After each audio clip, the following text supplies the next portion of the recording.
staying emotionally mature and dealing with an issue with respect and being professional is a huge key in dealing with misunderstandings. Raising up cleaning business leaders is what we do.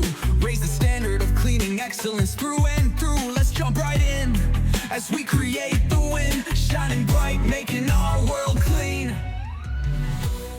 So, last week we talked about clear expectations.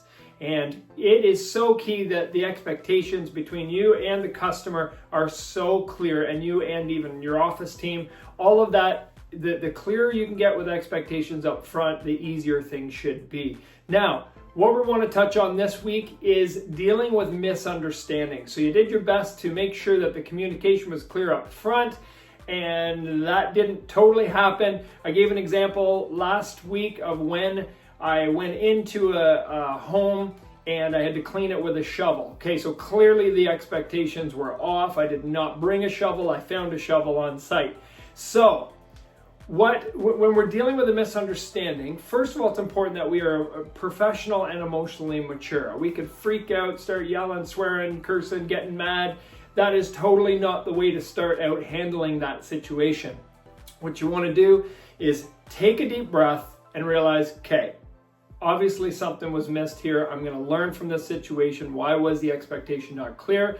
And you're going to do better next time with that. Though you have a situation you now have to deal with.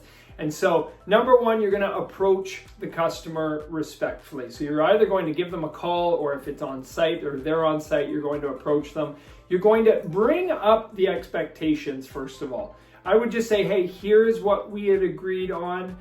We can both see in writing. I apologize where I missed it in any way. So humble yourself, and we don't come at the customer. We want to come in a way that's lifting them up and encouraging. And the goal is not to prove who is right or wrong. The goal is to get the job completed for them and then be 5-star happy at the end of the day and the job get done. That's the goal here. So you want to listen really, really well. You can lay out this expectation. Okay, here's what we had agreed on. Here's what's unfolded. Here's what we're both looking at now. It's obviously off what we had talked about. And I would just ask them,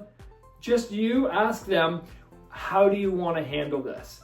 And then just listen to what they have to say. They'll probably tell you a lot, and they'll also feel very respected that you have just wanted to hear their thoughts on the situation. And then together you can reason together, come up with a fresh new plan, get your team involved if you need to, your admin team, and then you just come up with a fresh new plan, and they should be very pleased with that. But the key is, do it respectfully, gain clarity, fresh clarity, and then just make sure at the end of the day they're 5-star happy and that they're well looked after.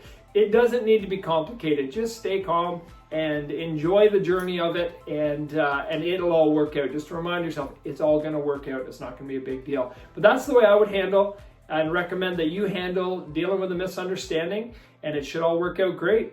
And you know that you are an amazing blessing. So get out there, be a blessing today. And I hope that trick and tip helped you today.